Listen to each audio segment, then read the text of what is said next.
distinguished guests,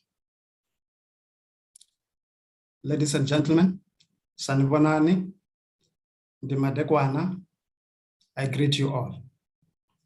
I am Professor Chivase from Howard College campus in Durban. I have the pleasure, ladies and gentlemen, this evening, and a special honor to be your program director for this special event this evening. I extend a very warm welcome to you all and to the 18th Victoria and Griffiths Mxenge Memorial Lecture and Student Awards. I would like to particularly welcome the following people. In no particular order, Mr. Mbasa Mxenge and other members of the Mxenge family who are present this evening. Ms. Yasmin Suka, our guest speaker. Mr. Adrian Bellinger, our acting dean and head of school. Staff of the University of KwaZulu-Natal, our sponsors of the Student Awards. Students and their families. Friends of the University of KwaZulu-Natal. Having welcomed everyone, ladies and gentlemen, let me briefly run through the order of events this evening. We have a simple two-part program, which is going to run as follows. I am going to briefly introduce the memorial lecture. I'm going to give a brief background about the memorial lecture. And thereafter, I'm going to call upon the acting dean and head of school to come and give a welcome address. And then from there, I'm going to introduce our guest speaker. And thereafter, we're going to go to part 2 of our program, where we are going to have the School of Law Student Awards ceremony. And for this part, I'm going to be joined by my colleague from Pietermaritzburg, Dr. Kulekani Khumalo. And thereafter, we're going to have a vote of thanks, which is going to be given by Dr. Kulekani Khumalo. And then from there, I will close the event at the end. Now, ladies and gentlemen, having run through the order of events for this evening, please allow me at this point to give you a brief background for the Victoria and Griffiths Mxenge Memorial Lecture.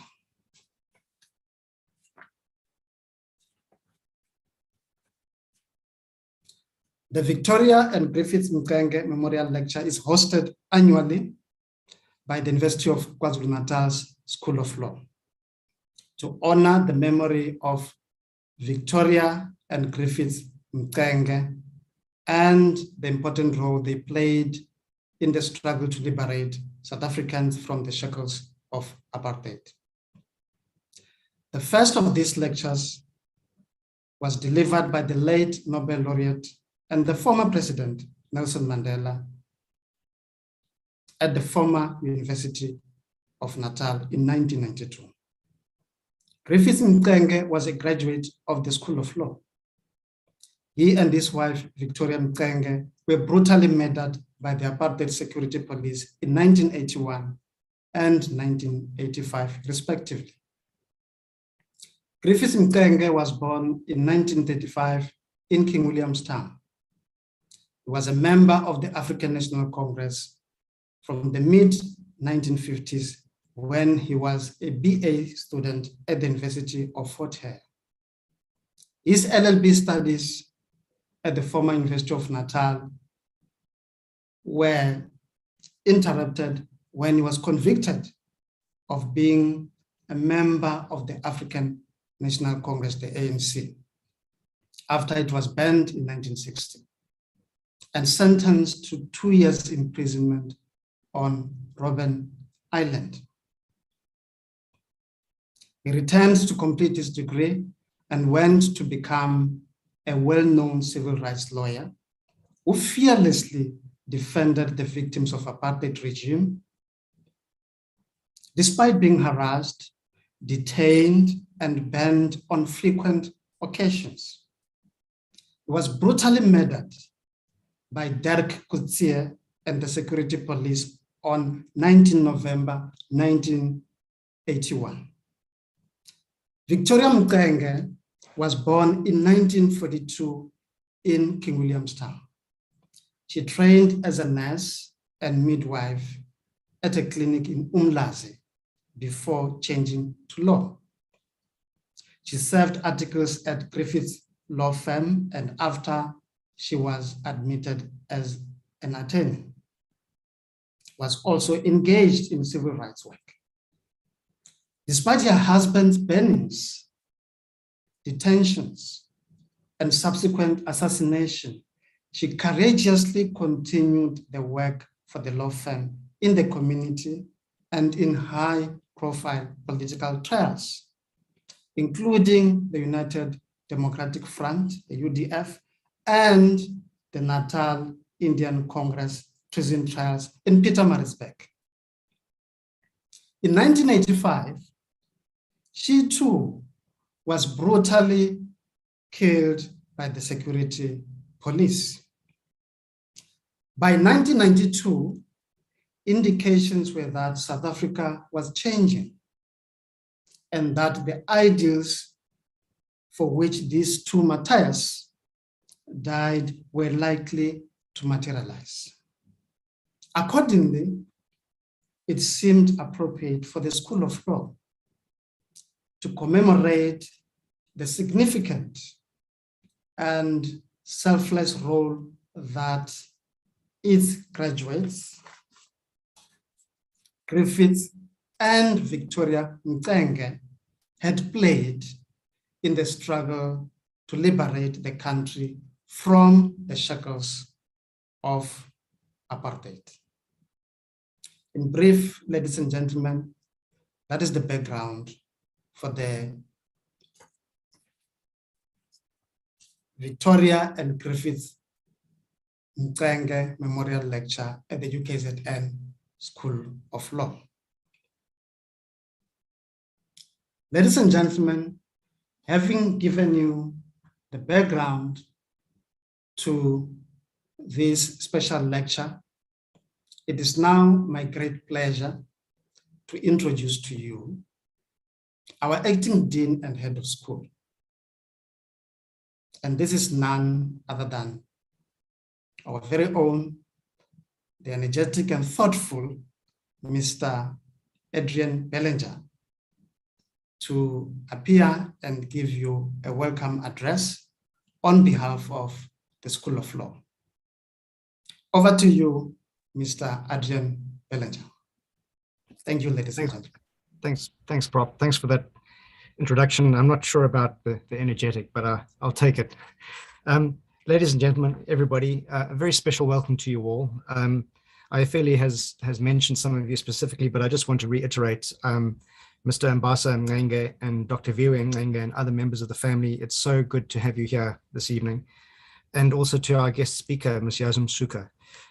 My welcome, of course, goes to all my colleagues in the School of Law, the sponsors of our awards for later on in the evening, but also to students who are here, and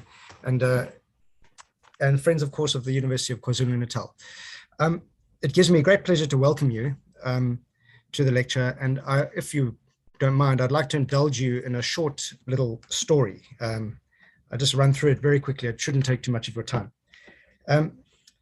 Yesterday, I was in consultation with a colleague of mine at the School of Law, who's representing a family of a young schoolboy who, only 15 years old, was killed in the early hours of the morning by the South African Police Service while he was asleep on his couch. He had fallen asleep on his couch watching TV.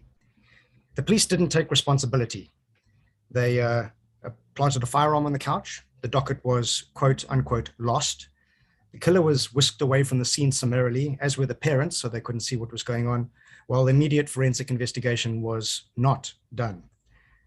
This happened 12 years ago, and the family is still waiting for justice. expert evidence has been discarded. The NDP is not prosecuted despite a statement by the killer policeman admitting to the killing.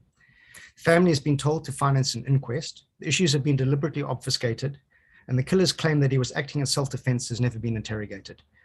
The lawyers in the room tonight will know that whether there was a firearm on the couch or not, whether it was planted or not, is of course irrelevant. Bursting into the wrong house in the early hours of the morning and shooting a sleeping child isn't remotely classifiable as self-defense under any circumstances. But why such a miserable story on an occasion like this? Well, personally, apart from making me feel sick to the core, I do think it's important to know that apartheid did not end with the flick of a switch. Police brutality, police unaccountability, police arrogance, police untouchability, and police killings still occur. This young man, I'm not going to mention his name, is just as much a victim of apartheid's legacy as those murdered by the apartheid police before 1994, like Victoria and Griffiths. And it seems, sadly, that they are just as unlikely to see justice. So the real reason that I've related the story is to remind you all that what Victoria and Griffiths worked for, fought for, and died for has not yet been achieved. Progress has been made, yes, we admit that, but we dare not forget them, and we need to keep their legacy alive. And that is why I'm so pleased to welcome you tonight. Thank you.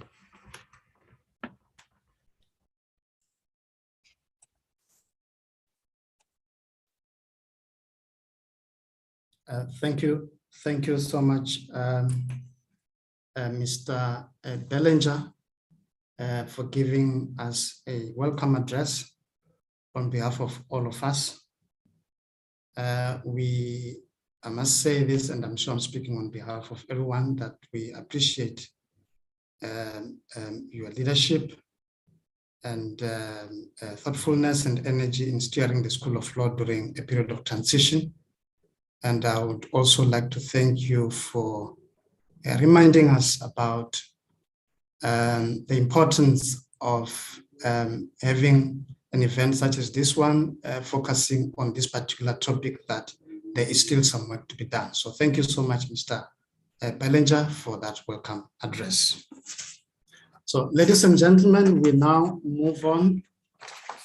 It is now an absolute delight for me, ladies and gentlemen, to have the opportunity to tell you more about our guest speaker for the 18th Victoria and Griffiths Mxenge Memorial Lecture. Our guest speaker is Ms. Yasmin Suka, who has made a significant contribution to the Truth and Reconciliation Commission in South Africa and has had a distinguished career at the United Nations.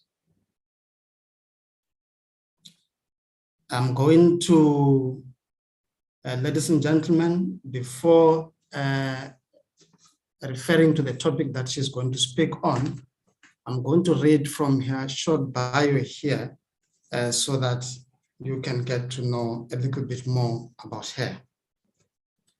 Yasmin Suka is a South African human rights lawyer and currently chairs the Commission on Human Rights in South Sudan, which was established by the United Nations Human Rights Council in Geneva to investigate serious crimes in South Sudan and collect and preserve evidence for future accountability efforts. The Commission has published 3 groundbreaking reports on starvation as a war crime,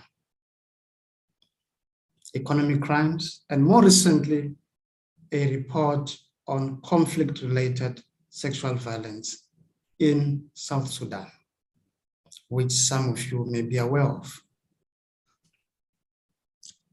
Ms. Suka was appointed by President Nelson Mandela in 1995 to the South African Truth and Reconciliation Commission as a commissioner, where she served between 1995 and 2001. So it is definitely well qualified to speak on the topic tonight. She was appointed as one of 3 international commissioners on the Truth and Reconciliation Commission of Sierra Leone by Mary Robinson. In 2011, Yasmin Suka served as advisor to Ban Ki-moon, the Secretary General of the United Nations, as a member of the panel of experts, advising him on accountability for war crimes in Sri Lanka. In 2015, she served on the Secretary General's panel investigating sexual exploitation and abuse by French peacekeepers in the Central African Republic. She also served as a member of the high-level advisory group on the global review of Resolution 1325. Yasmin Suka has advised many governments, the United Nations, and civil society groups on transitional justice. She is the current chair of the board of the Foundation of Human Rights in South Africa. Ladies and gentlemen, she is going to speak on the theme of the politics of transition and the unfinished business of the Truth and Reconciliation Commission. Ladies and gentlemen, please receive our guest speaker for this year's Victoria and Griffiths Mxenge Memorial Lecture, Ms. Yasmin Suka. Over to you, Ms. Yasmin Suka. Thank you. Thank you, Professor, and good evening to everybody. I'd like to thank the University of KwaZulu-Natal for inviting me to deliver this lecture this evening. This lecture, of course, as you so eloquently pay tribute to, is about two courageous South African human rights lawyers, Victoria and Griffiths Mxenge, both of whom were assassinated by agents of the apartheid state. Tonight, I'd also like to acknowledge the members of the Mxenge family who are present here this evening, including Mabaso, Dr. Vuyo Notemba, and of course, other members of the family. And I'd like to say that the memory of the commitment by both Victoria and Griffiths to the struggle and the transformation of South Africa lives on. And it's such a privilege to be able to do this. Griffiths, who also spent time on Robben Island, was brutally assassinated on the 19th of November, 1981 by South African hit squad members, with his body severely mutilated in what we can only term to be an act of supreme barbaric savagery. His wife, the late Victoria, had to identify the body after his murder. And in a classic false flag operation, the apartheid state, through General Coetzee, the head of the police at the time, issued a statement claiming that Griffiths had been killed by the ANC. Victoria, of course, refuted this and vowed to establish the truth about his murder. And the ANC also published a statement from Lusaka decrying his murder. Ironically, it took a hit squad member, Armin Nofamela, on the eve of his execution on the 19th of October, 1989, and who made a confession to Lawyers for Human Rights about South African death squads established by the apartheid state to take out opponents of the state, and how he had been a critical part of that. His confession ensured that he escaped the gallows and also led to the establishment of the Harms Commission to look into these allegations. What is interesting, of course, is that Dirk Coetzee, the head of Vlakplaas at the time, Armin Nofamela, and another security branch operative, also made confessions to the Harms Commission, including on the assassination of Griffiths in Mxenge. But Judge Hurrams, with blinkers on at the time of the commission, dismissed their confessions. Nevertheless, all three security branch operatives were prosecuted and convicted in the Durban High Court on May the 15th, 1997, for the murder of Griffiths in Mxenge. Refusing to testify, their statements to the commission were presented as evidence in the trial. Subsequently, of course, ironically, the three men applied for amnesty and were granted amnesty for his murder without disclosing or being compelled to disclose by the Amnesty Committee who had authorized their mission, why, and ultimately who had command responsibility for their crimes.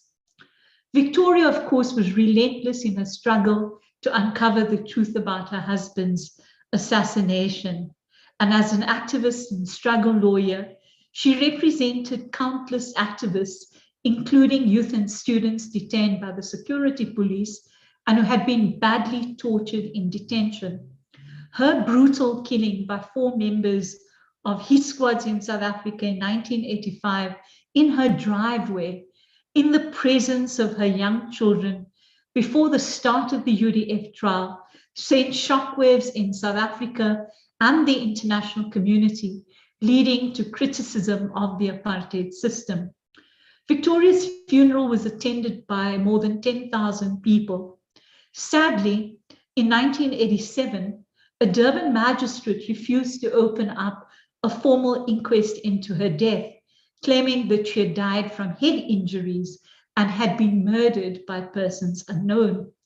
Her killings, including Eugene de Kock, applied for amnesty and were granted amnesty for her murder, again, not disclosing command structures and those who held command responsibility for the killing. I will raise in my paper today how both state-sponsored murders, as well as the enforced disappearance and the murder of Nokuthula Simelane, illustrate the political choices made at the time of our transition and the brutally unfair consequences for the families of victims, and how, as a society, 24 years after the commission closed its doors, we're still grappling with the struggle for truth and justice.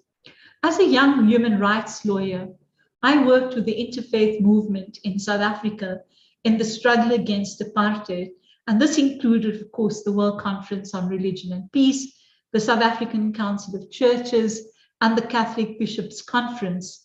And so when South Africa's negotiated settlement in 1993 ended an internal armed conflict that had lasted for more than 350 years and conclusively ended colonialism and the more than 3 decades rule by the apartheid government, a huge question that all of us asked was, if there are no winners to the conflict, how are we going to deal with the crimes of the past and heal a highly unequal nation with deep racial, socioeconomic, legal, and political divides, much of which we still live with today? Given that apartheid had been declared a crime against humanity by the United Nations in 1965, like 66, I, like many others, anticipated that we would have Nuremberg-style trials. To my surprise, this was not to be. And I, like many other South Africans, woke up to the news on the 28th of April, 1994, that the interim constitution had been agreed to at the stroke of midnight, and that the liberation movements had capitulated and agreed to an amnesty deal, which was encapsulated in the interim constitution. The amnesty clause is reputed to be written by Andre Brink and reads quite poetically. I'm not going to read it tonight, but like many of my colleagues in the human rights movement, I was deeply disappointed to learn that the deal breaker for the signing of the interim constitution was an amnesty for crimes perpetrated during apartheid. In effect, a repudiation of the inalienable rights of victims to truth, justice, and reparations. I recall phoning my mentor, the late Dala Omar, who was the first Minister of Justice appointed by President Mandela under the democratic government, arguing that they had compromised the rights of victims. And Dala, in his calm, inimitable manner, conveyed that civil society needed to understand real politics and the politics of the transition. He argued that without this deal, it is unlikely that South Africa would have been able to go to elections, and that civil society would need to decide whether we protest about the deal and remain outside of the process, or choose to assist the new government to ensure that the amnesty deal does not become a bureaucratic administrative process before an amnesty tribunal behind closed doors.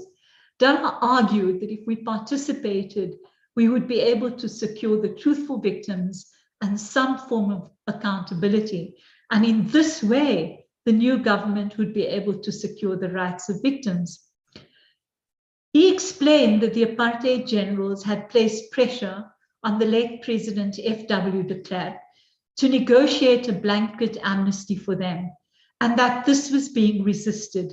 Many in the liberation movements argued that we should do to them what they had done to us, lock them up and throw the keys away.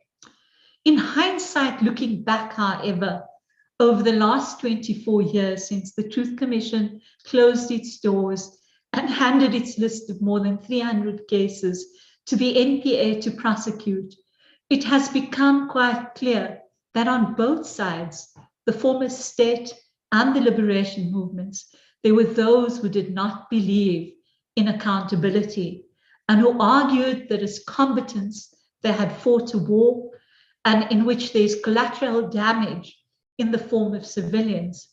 Dala later told me that without the intervention of the human rights lawyers, Karel Asmal, Albie Sachs, and himself, who opposed the notion of a blanket amnesty, South Africa could have been plunged into complete impunity. And Kader and Albie had argued the need for a truth recovery process and reparations for victims with Dala's support. We in the human rights community were faced with Hobson's choice. Did we boycott the discussions on setting up a truth commission, or should we participate in the discussions on it? Eventually, we agreed that a small group of us would participate and report back to our colleagues. But even as the South African Truth and Reconciliation Commission began its work in October 1995, following a year of consultations, including parliamentary hearings to pass the law, thankfully, some families refused to accept the transitional deal. The Mxenge family, together with the Zapo and a number of prominent struggle families like the Bikos and Ribeiros, challenged the constitutionality of the amnesty provisions contained in the Act. They argued that agents of the state acting within the scope and in the cause of their employment unlawfully murdered and maimed their loved ones, many of whom had been leading activists during the conflict against the apartheid government and their racist exclusionary policies, and their rights to prosecution and civil claims for damages had been violated by the amnesty provisions. The Constitutional Court judgment delivered by Judge President Ismail Mohammed, attuned to the politics of the transition, is incredibly political.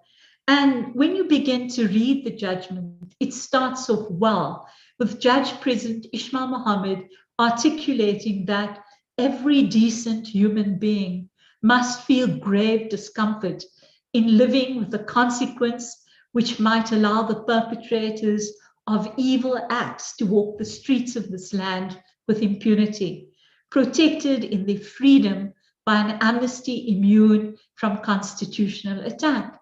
And he goes on to say that the circumstances in support of this cause require carefully to be appreciated. And of course, when you think about what we're living with today, many of these perpetrators of evil acts have lived amongst us still, and they still walk free. The judgment, of course, becomes much more political as Mohammed supports the Amnesty Compact by advancing the notion that the secrecy and authoritarianism of the former apartheid state would make it impossible to hold perpetrators accountable. Reading the judgment for the umpteenth time, what I found quite challenging is his view when he said, and I quote, "The truth of wounded memories of loved ones is incapable of translating themselves into objective and corroborative evidence which could survive the rigors of the law." This is particularly untenable, as we know from the experiences of our own country and many other countries undergoing similar transitions, that it is possible to build a case based on evidence which has been sufficient to sustain successful prosecutions and convictions. In our own country, the inquests into the deaths in detention of Neil Agate, Ahmed Timor, and Hussein Hafiji have shown that evidence is available to ensure truth recovery about the circumstances surrounding the crimes. And in the case of Ahmed Timor, the inquest even led to an indictment of João Rodrigues, who however died in September last year without having faced judgment.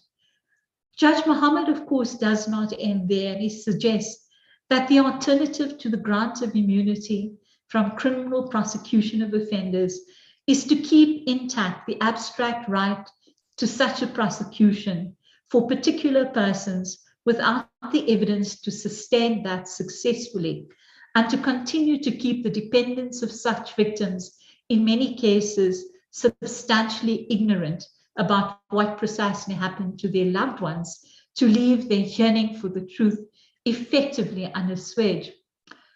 But the Concord's mistake, in my view, is that it did not consider that amnesties for serious international crimes, that is, crimes against humanity, war crimes, and genocide, are considered to be incompatible with international law, with many international criminal lawyers arguing that, in fact, today we have a total prohibition. Nowhere is this discussed in the judgment. Instead, Judge Mohammed argues that for a successfully negotiated transition, the terms of the transition required not only the agreement of those victimized by abuse, but also those threatened by the transition to a democratic society based on freedom and equality. And that is the reason that those who negotiated the Constitution made the deliberate choice of preferring understanding over vengeance, reparations over retaliation, and Ubuntu over victimization. If I was a victim or a family member, I would argue that this judgment reflects how political elites in our country traded the rights of victims and their families to justice and accountability as the necessary collateral to ensure the transition. Naively, those of us who participated in the discussions on the legislation establishing commission believed that we had built in the necessary safeguards to ensure accountability, and that we had secured the rights of victims and built an even playing field. What we failed to see is that we would be hamstrung by political elites who pretended that they had not authorized mass atrocity crimes, as well as perpetrators who did not want to come forward and tell the truth about the crimes they had perpetrated. As the amnesty process unfolded, a notable distinction emerged between truth recovery and satisfying the criteria for full disclosure, which the amnesty law required, as many perpetrators who came before the committee were able to obtain amnesty without necessarily disclosing the full truth. The situation was compounded, in my view, to be frank, by an amnesty committee who, while well-meaning judges of the courts in our country, they didn't really understand international law and the context in which they were operating. And in many instances, what was completely heartbreaking was how amnesties were granted without victims' families first being informed, leaving the remaining parts of the commission having to deal with the fallout and really making a mockery of the commission's efforts to remain victim-centered.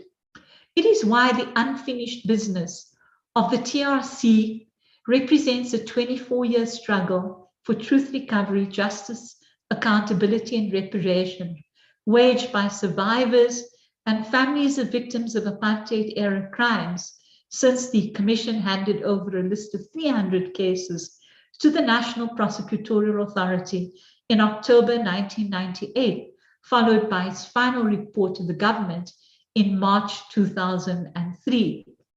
In this regard, in establishing a commission, we followed in the footsteps of Latin America, Argentina being a primary example, where the initial count of the disappeared was said to be 9,000 persons, but later, with the commission having been established, estimates suggesting that there were more than 30,000 disappearances. And while the military published a final document on the eve of the transition to democratic government, which acknowledged some of the atrocities committed by the junta, they thought that that would put an end to demands by families to deal with the disappearances. In fact, it led to the election of President Raul Alfonso, who called for the amnesties that the armed forces had given themselves to be set aside, and he established a commission on the disappeared, which in its final report listed the victims and detention centers where individuals were murdered and tortured by security forces.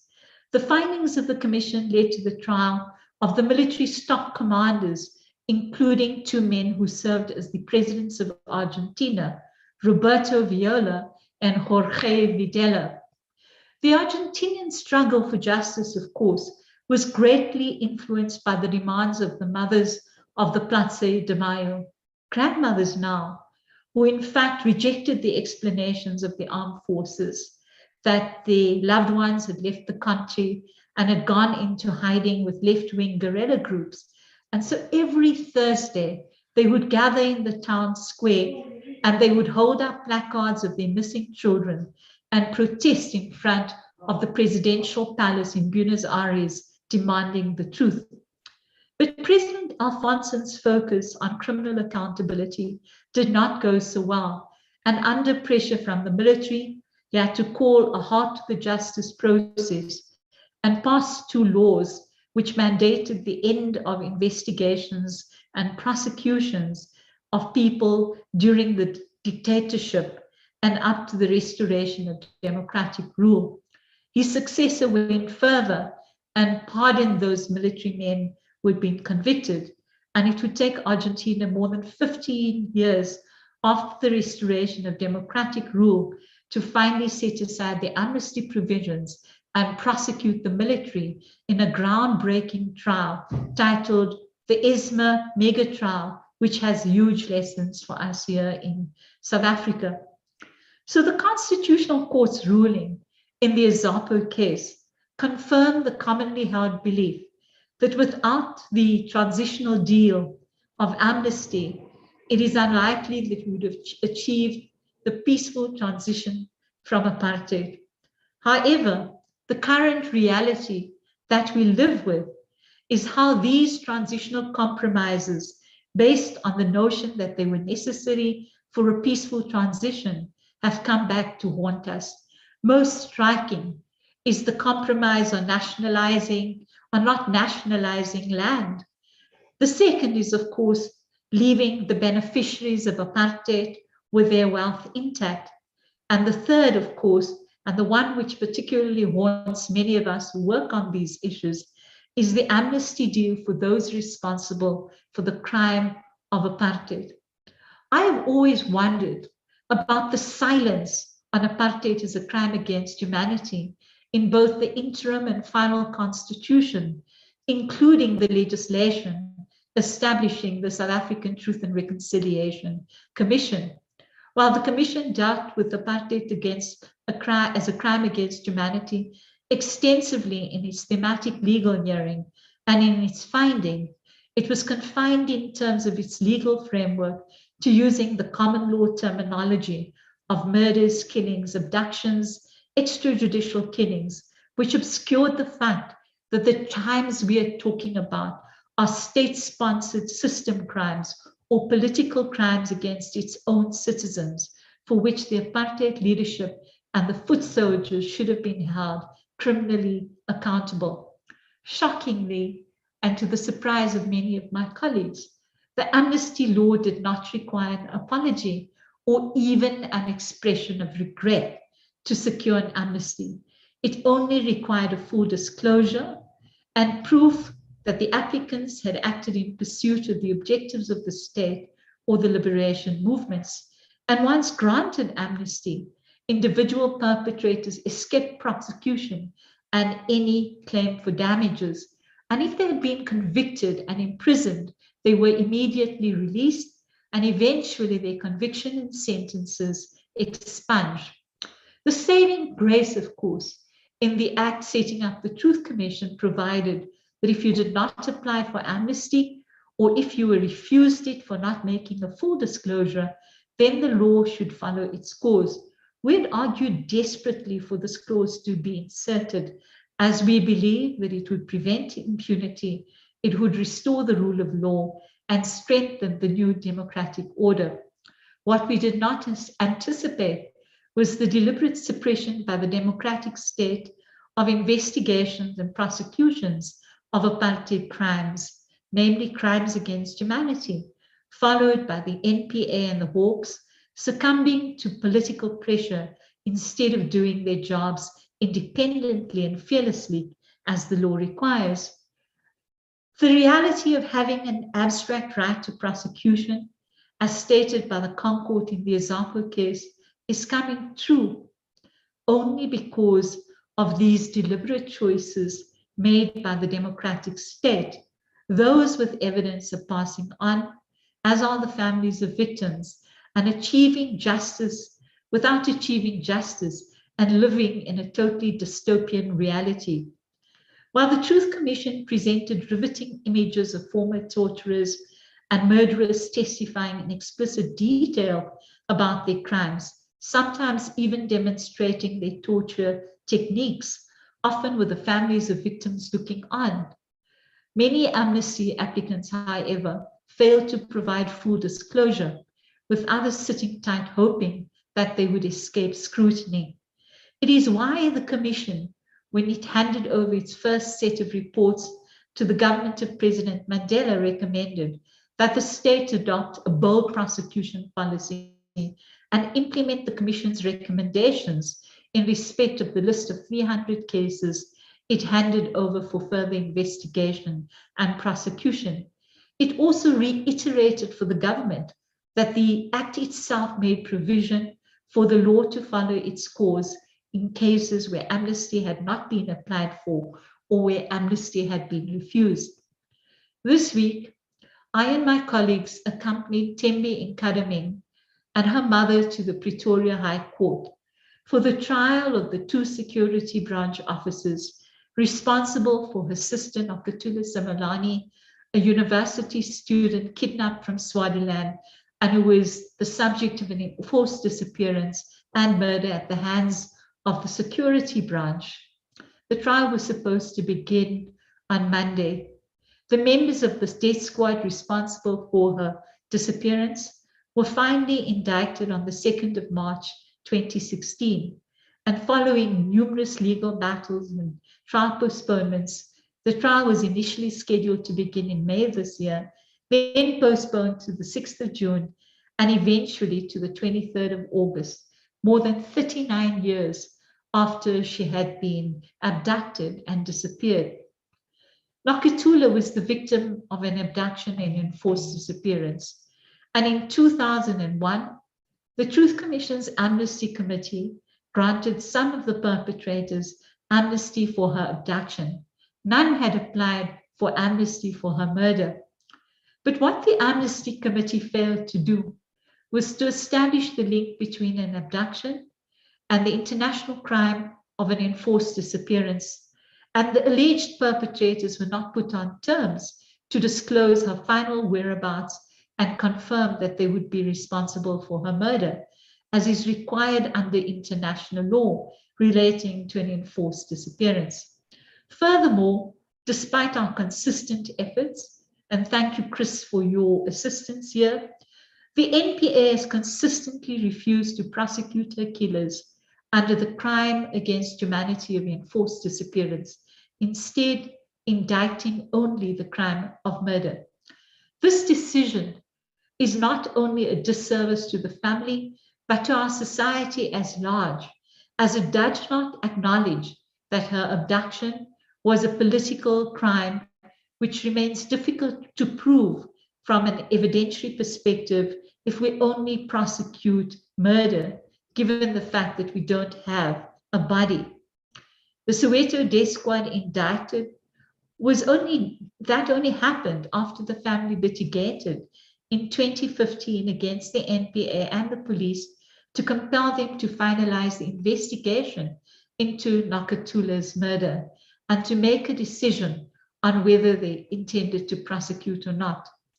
It took between 2016 and 2018 for the police to agree to pay the fees of the security branch members indicted, and to date, the NPA has refused to grant the family a noli prosequi certificate, which would allow the legal team for the family to run a private prosecution on international crimes concurrently.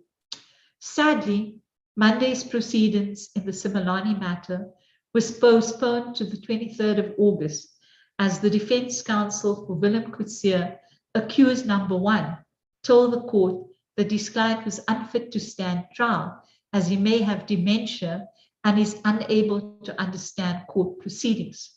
You will agree that this represents a colossal travesty of justice after 24 years of struggle to get an indictment of those responsible. What was particularly heartbreaking was Nokuthula's sister Thembi breaking down in tears as she appealed to Willem Coetzee and Anton Pretorius, the 2 accused, to at least tell her mom where her sister's remains are buried. They were just stony-faced and indifferent. A critical question that the democratic state and the NPA must answer is who bears the responsibility for the failure to ensure justice and accountability. Already in 1996, a professional investigator at the NPA, Andrew Leask, carried out an investigation in which he implicated these men in Nokuthula Simelane's disappearance and murder. And Dr. De Oliveira, who headed the Priority Crimes Litigation Unit at the time, instructed that the investigation should go ahead and those implicated warned. This was a pivotal moment given the available evidence which should have led to the NPA indicting them already in 1996 instead of hiding behind the act. In 2001, some members were refused amnesty for her torture, and at that point, most of them were still alive, including those who had failed to apply for amnesty. But since then, most of the perpetrators have passed on, with only 2 remaining to stand trial. Had the NPA indicted when the commission completed its work, we still would have seen justice for the families. But in the ensuing years between 2005 and 2015, we at the Foundation for Human Rights had several meetings with the NPA, who made many excuses as to why they were not ready to indict. We in fact retained the services of the late Frank Dutton to put an investigation file together, which was also handed over. And at no stage did they ever tell us that they were no longer investigating the TRC cases. If Willem Coetzee is found to be unfit medically to stand trial, who from the state or the NPA will face Thembi and her mom and tell them that the ushering in of the democratic state required the sacrifice from them? They don't have a body and have been unable to mourn. Who is going to take responsibility for this? Vusi Pikoli, the former NDPP and the head of the NPAs, in his affidavit supporting Thembi Nkarimen's application to compel a decision, sets out the constraints that were placed upon him by the Mbeki regime not to investigate or prosecute TRC matters. He also revealed the existence of a secret government report produced by an Amnesty task team, which once again explored ways to further promote impunity for apartheid-era crimes. This report provides the clearest indication of the state policy at the time to suppress justice for their victims and the families of apartheid-era crimes. In the case of the late Griffiths Mxenge, the irony lies in the confessions before the Harams Commission and the subsequent conviction of the 3 accused for his murder. But surely the Amnesty Committee should have refused them amnesty for failing to disclose the command structure. Without that, does it constitute full disclosure?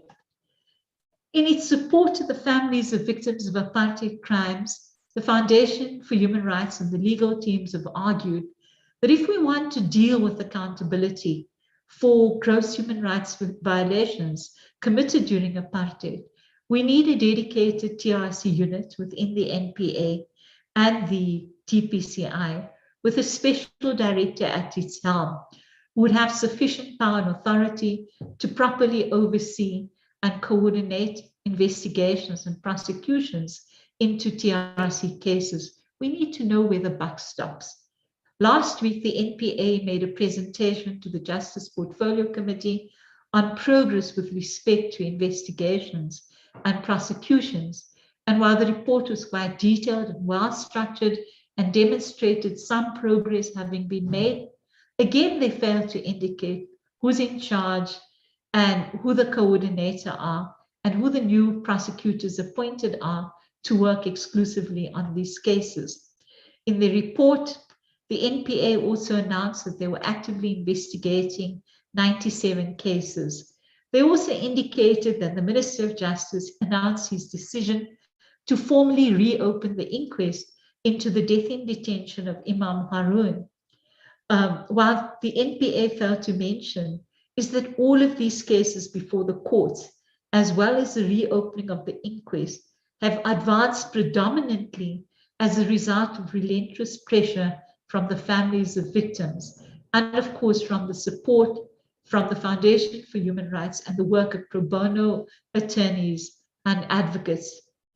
On Friday, the 5th of November 2021, the Minister of Justice, in his address to the inaugural Fort Kalata Foundation Memorial Lecture, indicated that he had appointed an inquiry to investigate the suppression of cases referred by the TRC to the NPA. In a report to the Justice Portfolio Committee, the National Director of Public Prosecutions confirmed that the minister wants to do this. But the minister wants to appoint a retired judge to handle such an inquiry. And this would indicate that the state wants to avoid an open and public inquiry into the suppression of the cases and instead hold an internal inquiry behind closed doors. This decision would go against the repeated calls by former truth commissioners, families of victims, and civil society organizations to ask the president to appoint a public and independent commission of inquiry to investigate the political interference and identify those responsible within and outside for suppressing those cases.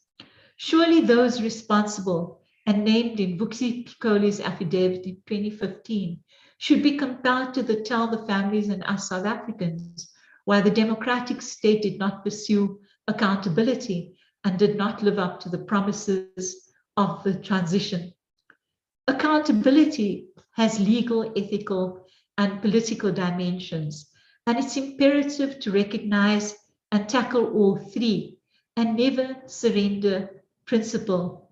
Focusing on truth recovery does not exclude criminal justice, as this also strengthens democracy. The state, in the aftermath of mass atrocity crimes, is required to mobilize its resources to restore the imbalance and provide redress.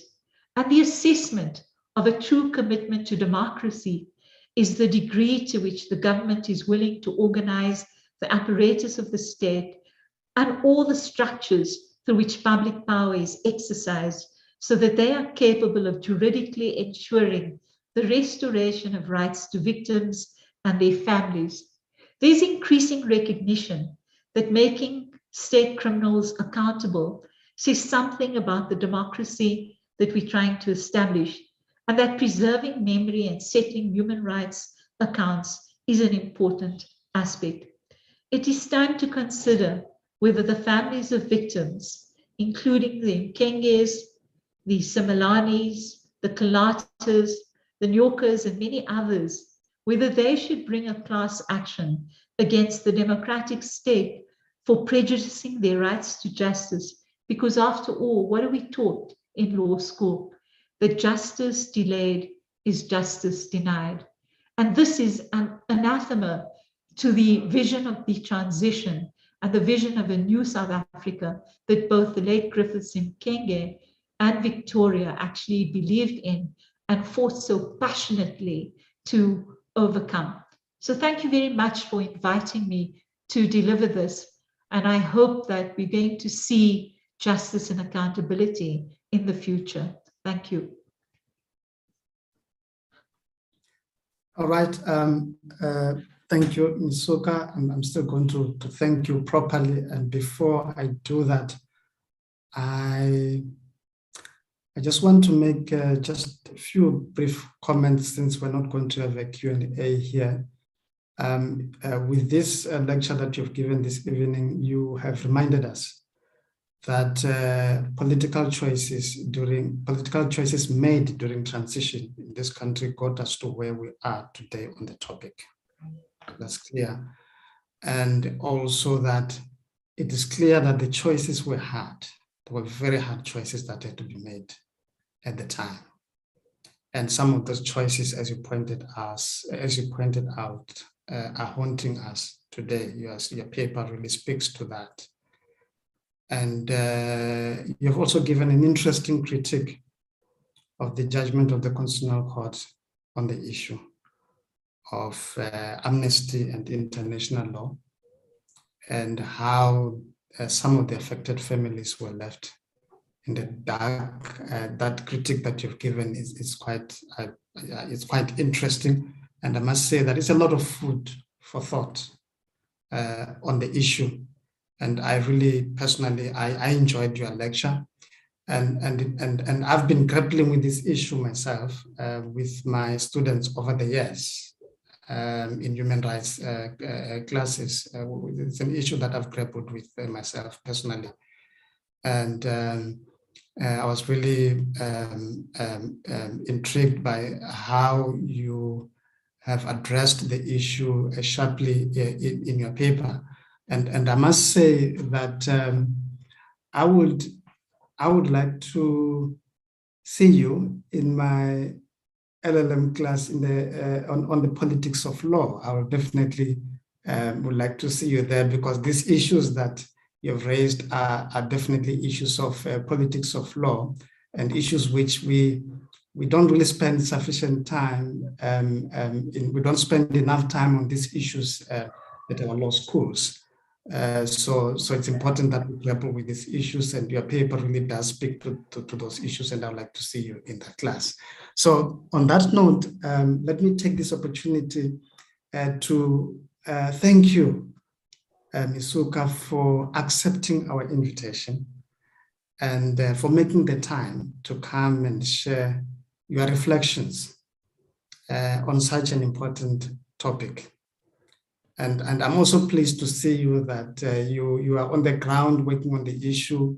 It's not an issue that you think about. It's something that you are working on personally on the ground. So I'm pleased to see that you're doing that. So I'm sure many of us, or some of us who work in the space, are looking forward to engaging with you further on the topic and other related topics. So let me take this opportunity to really thank you once again for accepting our invitation and for making the time to come and share your thoughts with us on such a very important topic. So we look forward to your further contribution on this very important topic. Thank you so much once again. Thank you. Okay, ladies and gentlemen, we will now move on to the second part of our program, which is the Student Awards ceremony. The lecture is hosted in combination with the Law School Student Awards ceremony to recognize and reward academic excellence in line with the university's goal of being an institution of choice for students. Some of the awards are made across both campuses, while others are campus specific. You know that we run law programs across 2 campuses, one in Durban and another in Pietermaritzburg. And ladies and gentlemen, the awards we are talking about here, these are awards of our high achievers. These are high achievers awards, and the awards are made across all years of study, as you will see when we make the presentation of these awards. In presenting the awards, ladies and gentlemen, I'm not going to be alone. I'm going to have the pleasure of being joined by my esteemed colleague, Dr. Kulekani Khumalo from Pietermaritzburg, who is a senior lecturer there. I will present the first segment of the awards, and then he will take over from there. And before I begin with the presentation, ladies and gentlemen, I wish to emphasize this announcement, which has already been made in other platforms, that you are advised, this is to the recipients of the awards now. Students, the recipients of the awards are advised to contact Ms. Robin Lowe for details about collecting their awards. Please contact Ms. Robin Lowe by Monday, the 13th of June at the latest. So this is very important. Dr. Khumalo will repeat this announcement at the end of his presentation of the awards. Ladies and gentlemen, as I read out the names and the awards, you will see that the same will be displayed on screen. We are going to be displaying the names and the awards on screen. And it is now a singular honor for me, ladies and gentlemen, to present the student awards for this year. I now present the awards, ladies and gentlemen.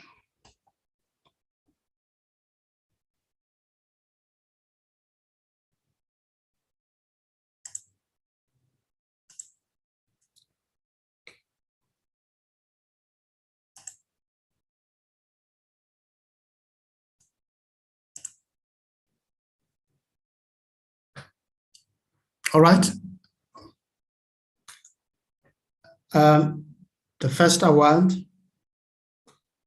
the KwaZulu-Natal SC First Year Prize for Howard College for the most deserving first year student goes to Sibahle Noluthando Ignatia Sandamela. The Weber Wenzel First Year Prize for Pietermaritzburg goes for the best year student, for the best first year student, I beg your pardon, goes to Bayal Ramkelawan.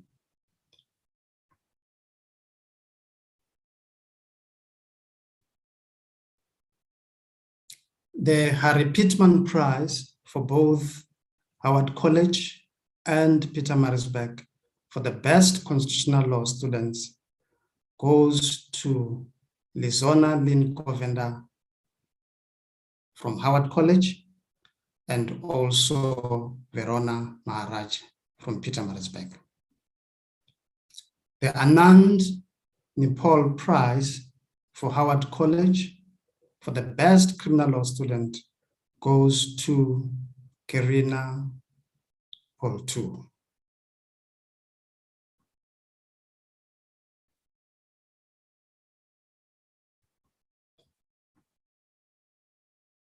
The H. Mungli and Associates Prize for Pietermaritzburg for the best criminal law student goes to Kwezi Sonwabile Mxenge. The Norton Rose Fulbright Prize for both Howard College and Pietermaritzburg for the best law of delict students goes to Leona Nena from Howard College and Stembile Tricia Bengu from Pietermaritzburg.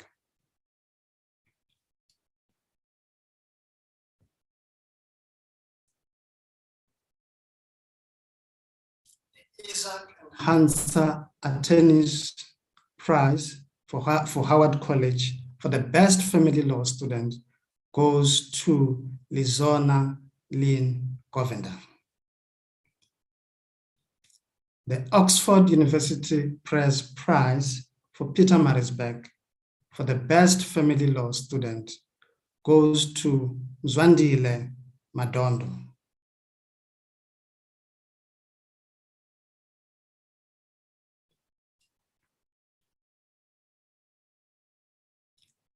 The National Association of Democratic Lawyers Prize, that is NADEL, for Pietermaritzburg for the best human rights law student goes to Nimai Singh.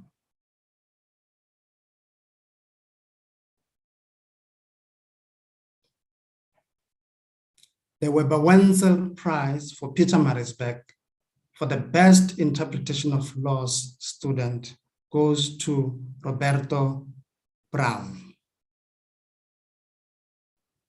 The Weber Wenzel Prize for Pietermaritzburg for the best legal research, writing and reasoning skills student goes to Amy Pillay.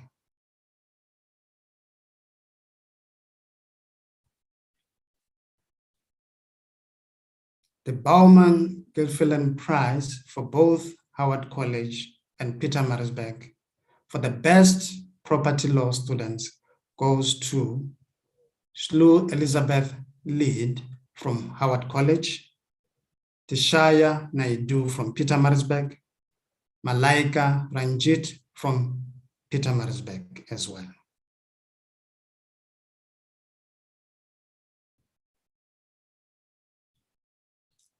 The Cliff Decker Hofmeyr Prize for both Howard College and Pietermaritzburg for the best second year students goes to Sonul Shemskrit from Howard College, Roberto Brown from Pietermaritzburg, and Amy Pillay also from Pietermaritzburg.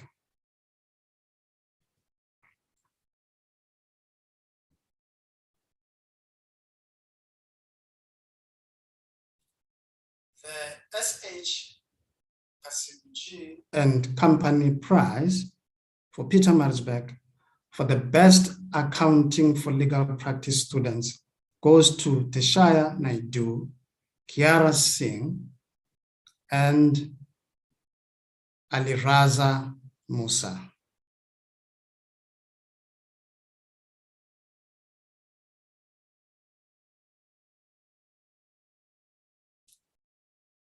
The Norton Rose Fulbright Prize for both Howard College and Pietermaritzburg for the best law of contract students goes to Payal Maharaj from Howard College and Teshaya Naidu from Pietermaritzburg. The Anand Nepal Prize for Howard College for the best criminal procedure student goes to Mishka Remraj.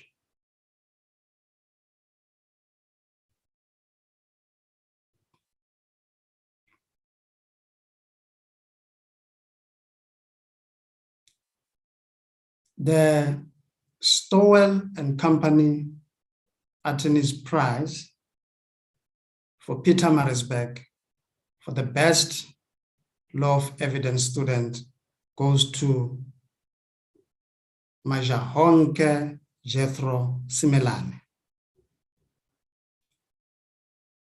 The Enthu Marion and Associates Prize for Peter Marisbeck for the best international law student goes to Nishka Rem Kelawan.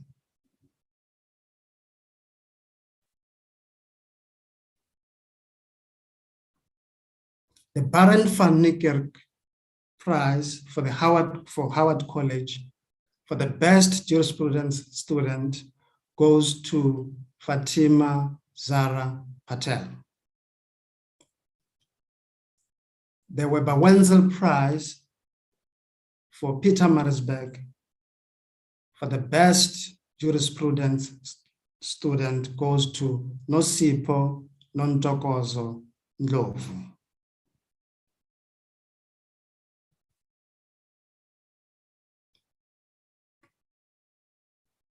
The Matthew Francis Incorporated Attorneys Prize for Peter Marisbeck for the best labor law student goes to Litato Lituka. The South African Society for Labor Lawyers, that is SASLAW Prize, for the best labor law student across both campuses goes to Nontobeko Kumalo from Howard College.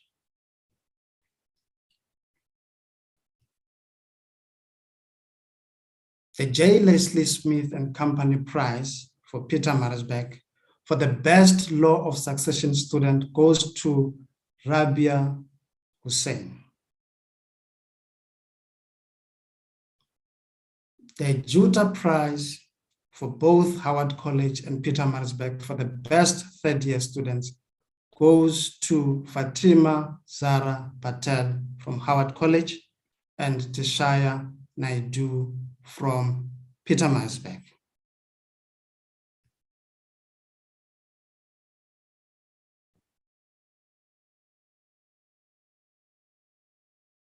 The Weber Wenzel Prize for Peter Marisbeck for the best third-year student goes to Teshaya Naidu. The James Scott Wiley Trust bursaries for both the Howard College and Peter Marisbeck campuses for the top performing third-year students goes to Fatima Zara Patel from Howard College, Mishka Remraj from Howard College as well, and then also Teshaya Naidu from Peter Marisbeck.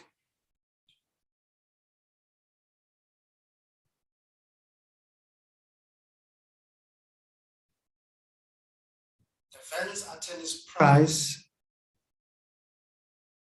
for Peter Marisbeck for the best administrative law student goes to Asipe Slindile Kweyama.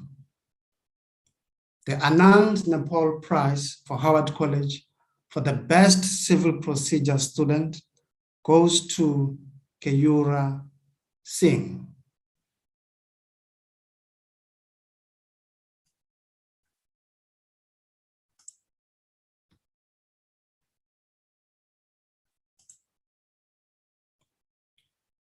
Ladies and gentlemen, that is the segment of the awards that I had to present, and I would like to take this opportunity, ladies and gentlemen, to congratulate all the recipients of these special awards.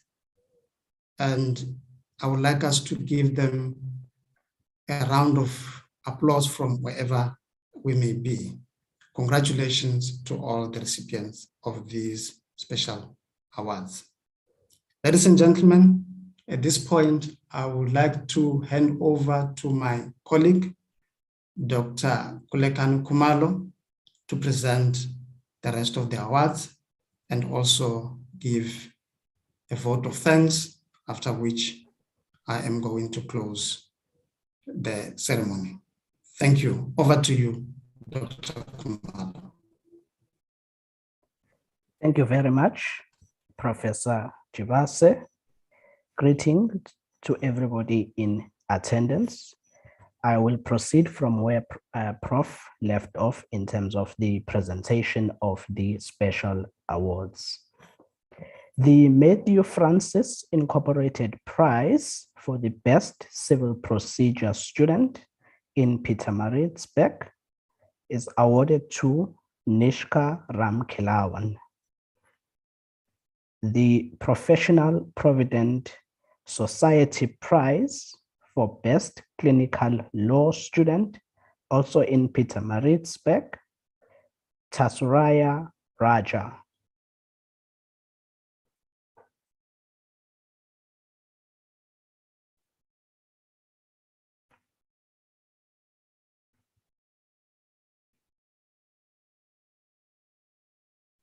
The J. Leslie Smith and Company Prize for Best Insurance and Agency Student for Pietermaritzburg, Tasuraya Raja.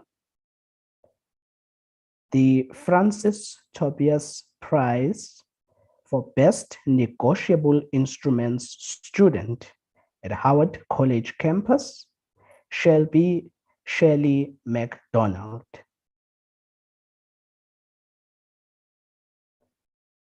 The Werkmans Attorneys Prize for Best Negotiable Instruments Student on both campuses, being the Howard College campus and the Pietermaritzburg campus. Shelley McDonald for Howard College. Leander Sibusiso Ngwane in Pietermaritzburg. The Vance Attorneys Prize for Best Sale, Lease and Credit Agreements Students in Pietermaritzburg, Sithembile Pumlile Koza.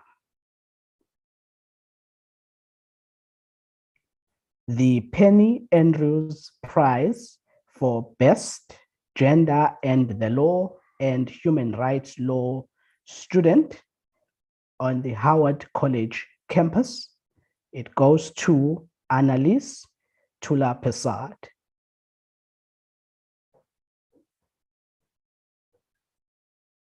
The LexisNexis Prize for Best Gender and the Law Students. These students are on both campuses, being Howard College and Pietermaritzburg. The award goes to Annalise Tula Pesad at Howard College, Kalindi Govender, Howard College, Juhi Hansraj, Pietermaritzburg, Andile Petunia Mladla, Pietermaritzburg.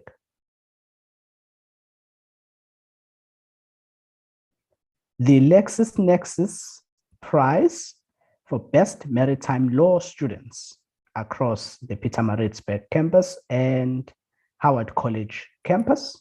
It's awarded to the following students: Miles Colby Kirsten, Howard College; Rashay Teresa Paul, Howard College; Nkululeko Wiseman Bambalele, Pietermaritzburg; Ruvarashe Chelsea Musonza, also in Pietermaritzburg.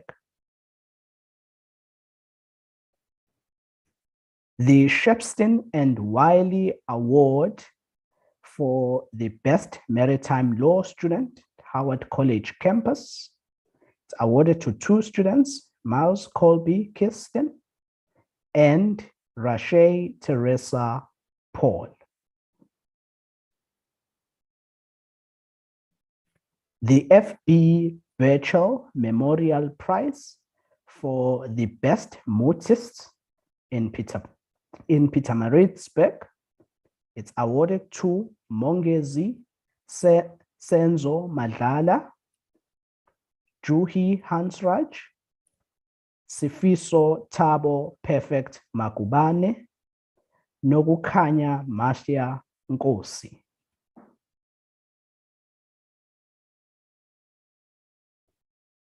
The Pietermaritzburg Attorneys Association, it's also a prize for the best motorist in Pietermaritzburg. Again, it is awarded to Mongezi Senzo Madlala, Juhi Hansraj, Sifiso Thabo Perfect Makubane, Nokukhanya Mashia Nkosi.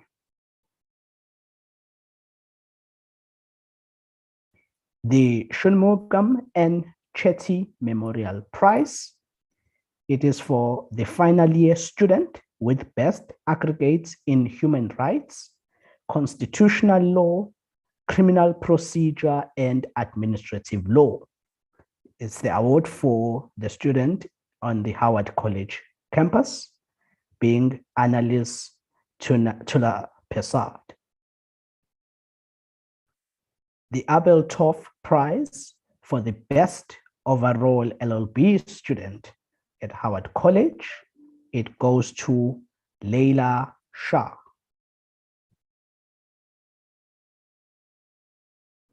The ENS Africa Prize for best LLB students on the Howard College campus and the Pietermaritzburg campus, it goes to firstly Leila Shah, Howard College campus, Tasuraya Raja, Pietermaritzburg campus. The Even Jon Goldberg Prize for the best LLB student in Pietermaritzburg, Tasuraya Raja. The Patswane Hene Group Honor Medals for Howard College and Pietermaritzburg. Now, this is an award awarded to students who graduated cum laude.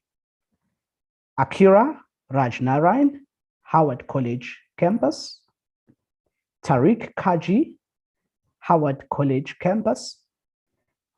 Annalise Tula Prasad, Howard College campus. Imran Aku, Howard College. Kiara Shea Munsami, Howard College. Kiroshni Eya, Howard College. Makalan Chetty, Howard College. Farah Al-Sayed, Howard College. We are still on the Patswane Group Honor Medals for the cum laude graduates. Tadiwanashe Kimberly Mashaireni, also at the Howard College campus. Alicia Shonel Pramlal, Howard College. Keyura Singh, Howard College. Darini Rangasamy, Howard College. Terina Rangasamy, Howard College.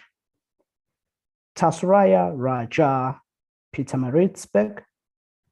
Taylor Danielle Gilbert, Howard College. The Patswane Hene Group Honor Medals for our students who graduate summa cum laude at Howard College campus and in Pietermaritzburg. Leila Shah, Howard College. Shanice Naika, Howard College. The ACFESA Prize, the South African chapter of the Association of Certified Fraud Examiners. This award is for the best postgraduate diploma in forensic investigation and criminal justice student, and that is Annalise Harrison. The ACFESA Prize,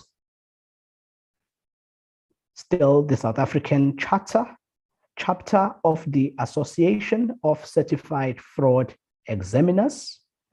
The award is for top postgraduate diploma in FICJ Forensic Report Group. They are the yellow group who achieved 80% on their final forensic report. The members of the group were Annalise Harrison, Brad Peters, Pindile Precious Ntuli, Mlandeli Magadla.